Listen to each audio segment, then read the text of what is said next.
Hello everyone, Ace here, and today we are back with my Let's Play of Pearl Harbor 0 Hour. So, for our last mission we ended up doing Mission 10, Destination Japan. Now, you may recall this was actually the final mission in the main game. However, there is a secret 11th mission. To activate it, we simply click on this here, and that allows us to go to Mission 11, What If? We'll actually be taking a time machine and going back to December 7th, 1941. Our goal is to save the Arizona, the California, the Oklahoma, the Utah, and the Western Virginia, the 5 battleships that were sunk that day. Now, since we do have a time machine and are going back, we will actually have some relatively advanced military hardware to assist us along the way. Anyways, let's jump right in. Alright, so the aircraft we will be using is the Flying Saucer. This is easily, in my opinion, the most powerful aircraft of the 3 secret aircraft in the game. Okay, so we've got that, There's several reasons why it's so great, and there we go. But the first of all, the fact is that it has the best speed of the 3 aircraft, but it also has the slowest movement speed of any aircraft in the game as well. This means that you can actually hang around and just sit around and pick off targets as they come in. And on that subject, that is something that this Flying Saucer is extremely capable of doing. This is because it's actually equipped with rockets as its main weapon.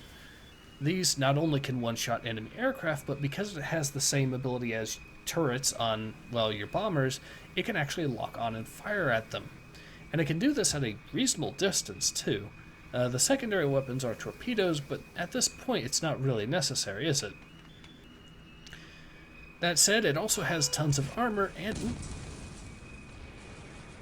Okay, so we do need to get these 2 other guys here. There we go. Now we'll actually head over and defend the Oklahoma. The two ships that you're really going to want to prioritize protecting in the early part of the game are the Utah and the Oklahoma, and there's a few reasons for this. In the case of the Utah, it's an extremely vulnerable ship. It only goes down after 2 hits, meaning that you will lose it pretty easily if you're not careful. In the case of the Oklahoma, it is a far more sturdy ship, but it's going to be facing the brunt of the Japanese planes right at the beginning of the mission, so you do have to keep it safe. Okay, so we'll find out. There we are. There we go. That's the first group of aircraft that we're going to torpedo the Oklahoma. We'll be able to face a second group fairly shortly, and then hopefully we'll be able to then head straight back and defend the Utah. That's the plan. There's actually, here's the good thing, it's entirely possible, actually let's get the most out of our range here, it's entirely possible, ooh.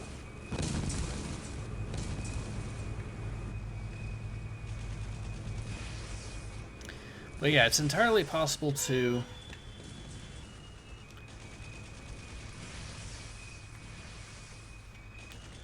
I forgot what I was saying, so let's just move on. Go back over to the Utah now.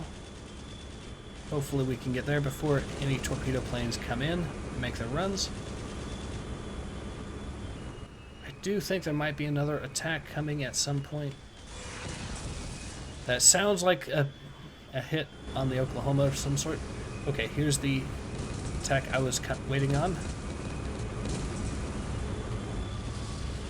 So that is another 4 enemy planes down. There is actually a good way to check the progress of this particular mission for you. Yep, that wasn't hit on the Oklahoma, and we do have to prioritize it now. The Utah should actually be fairly safe for the most part.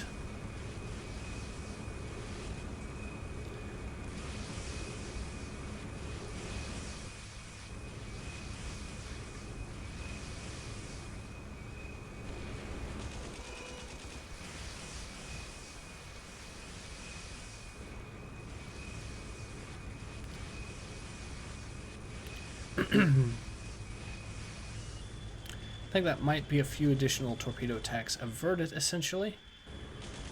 Now, what's curious is it's actually possible to succeed the mission while at the same time losing the Nevada here. Historically, ooh, that sounds like another torpedo. Ooh, this time for the West Virginia.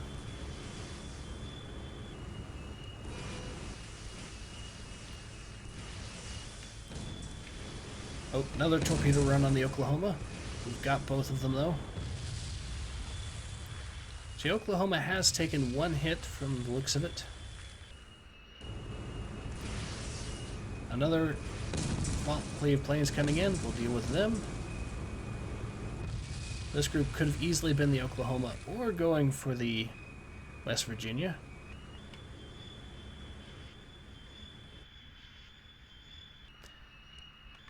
Now, once we get those two, once the Utah and the Oklahoma are safe, we will need to prioritize the West Virginia itself in particular, as well as the Arizona, and then finally, for the end game, we'll want to keep the California safe. They are starting to want to go to both ships, so that could be a bit of a problem.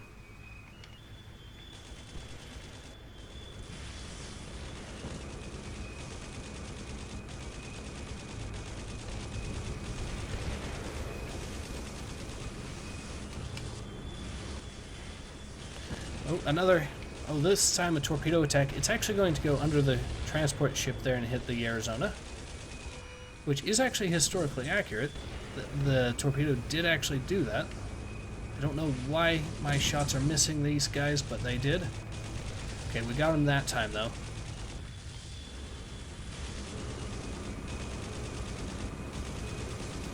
Okay, we got him. Him, too. They are going after the Arizona pretty hard. But I think we've hit enough of them now that the Arizona should mostly be safe.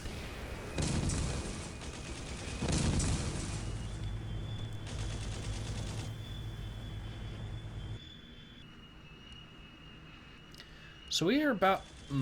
Actually... Oh, that's another hit on the West Virginia, so that's not good. I think we need to prioritize the West Virginia for now. There we go. But yeah, historically... Thing to note with... Oh. I kind of know there is going to be a torpedo attack coming on the California at some point. That might have been it.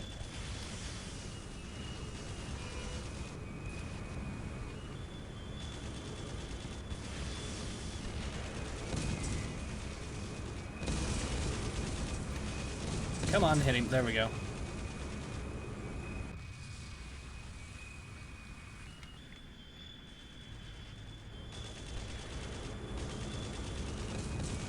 Okay, so the California did get hit.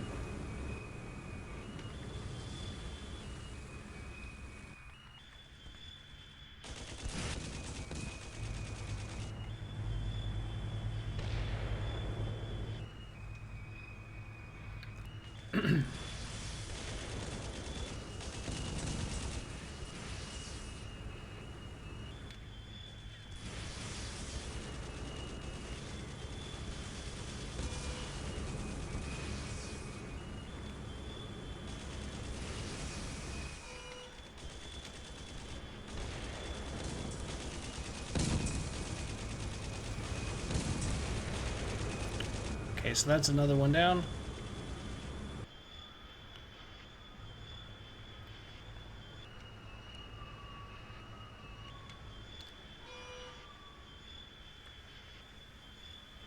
They might send a few bombers out in the area of the Oklahoma, so we'll go head over there real quick just to be sure.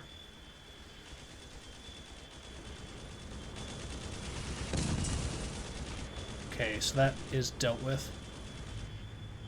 So we'll head back, protect. Ooh, another attack coming in.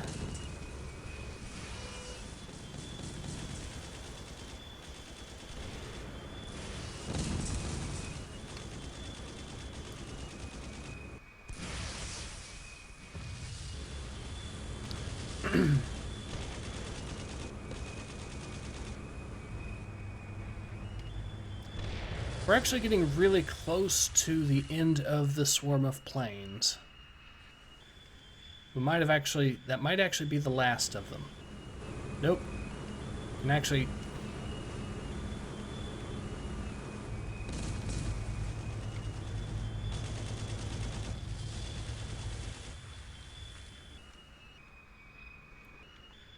Usually once you reach around 60,000 points, that's in the vicinity of how many aircraft, that's around the end point of this particular mission.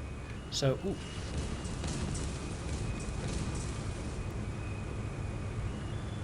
It can, however, go up to, I think, around 62,000. So it could easily be higher, but not by much.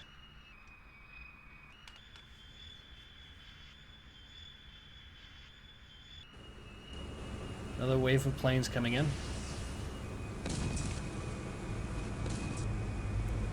$61,000.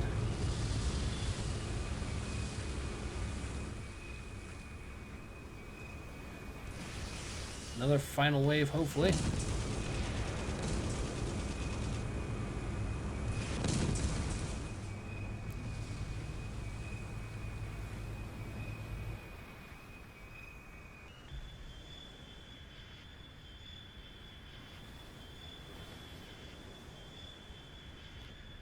That might be the end of it. But there is actually if that is the case, then, though, there is actually a secret within this secret mission, if that's the case. Unfortunately, I know exactly where to go, and I think that is legit the end, though. So, if it tells us that we can press exit, then we know that we've defeated the planes that have been actually attacking the fleet here.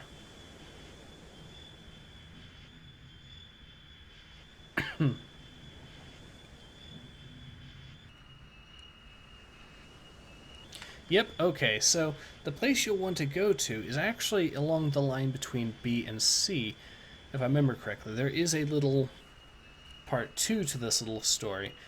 All we have to do is wait around for about a minute or so, and we will get that little event to show up.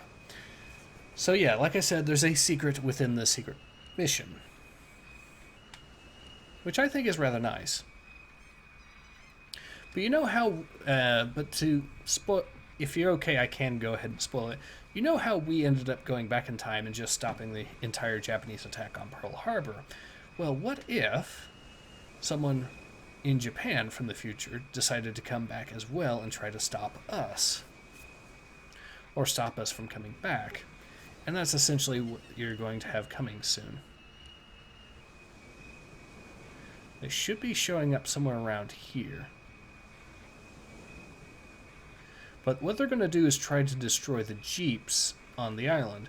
And the reason they're going to do that is because the time machine that we need to get back is in one of those jeeps. So that is, of course, a bit of a problem. But this should be the area that they spawn in. It is admittedly a little bit cheap, but given how quickly these guys can ruin your day if you don't find out where they're coming from, I think you'll understand why I'm doing it this way. Now, we do have plenty of fuel because this thing essentially has more or less unlimited fuel. There we go. The Japanese also sent back some fighters. Here they come. Unfortunately, they are sending nothing but Kaikas my way. Now, for those of you who don't know, the Kaika was essentially a during World War II, it was essentially Japan's poor copy of the Me-262. So, and also that can occasionally happen.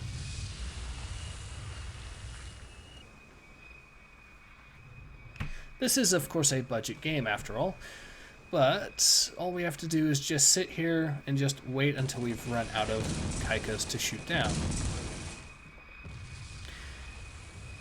And we will know when we've run out of them because a little message will pop up to let us know that.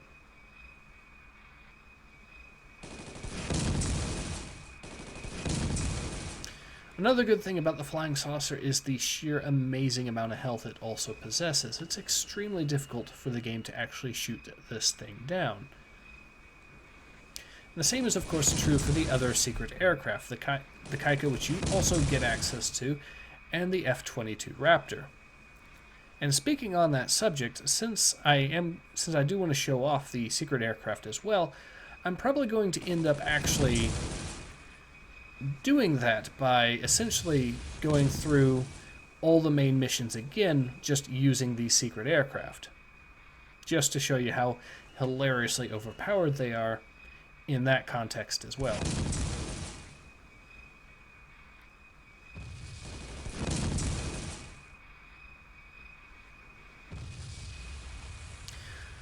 So I know this is a little bit boring, but that's only because we found out where they spawned from.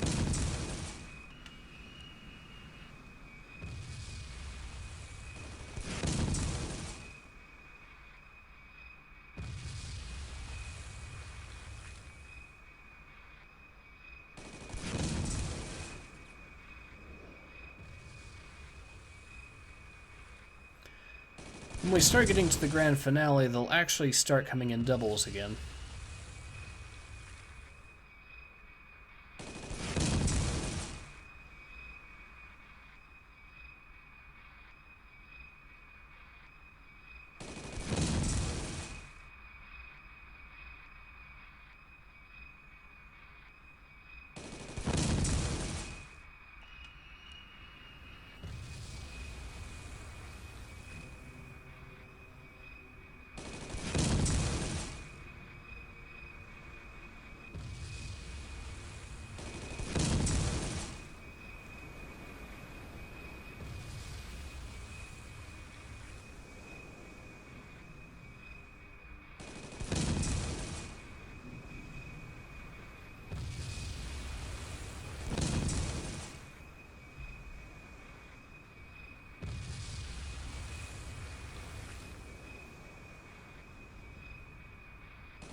So I think we are actually starting to get a little bit closer to the end, because as you can tell, they were sending them in doubles at us.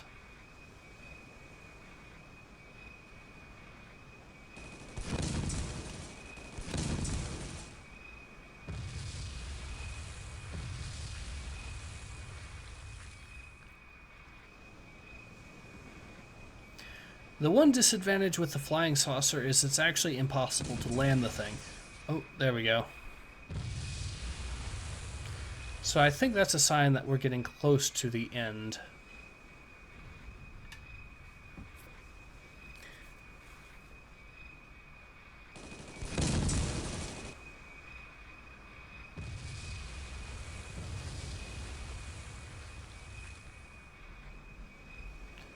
All right.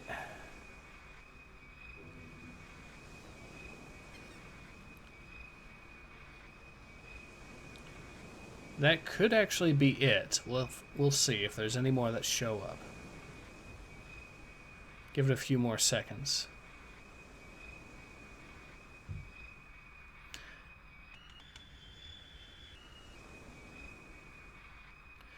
I do think that is all of them.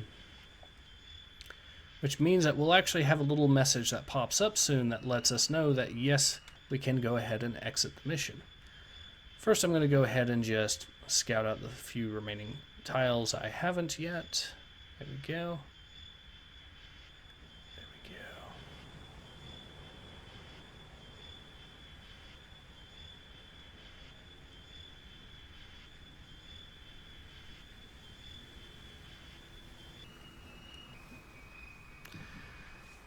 go. Alright, so I do think that is going to be it, so as soon as we get the message officially, I'm going to go ahead and just exit out. But it should be any minute that we see it. I think they just programmed it to give us some time to actually shoot down the rest of the Kaikas before that.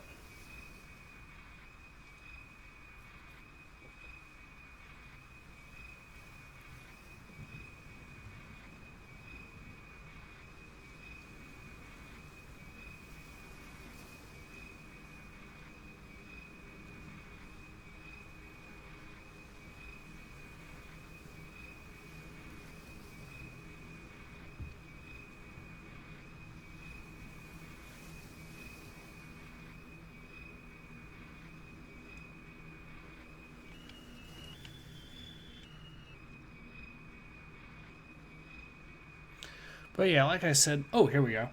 While you are an ace, press escape to exit. Okay. Alright, so this has been Ace. Hope to see you guys again soon. Take care. Ace out.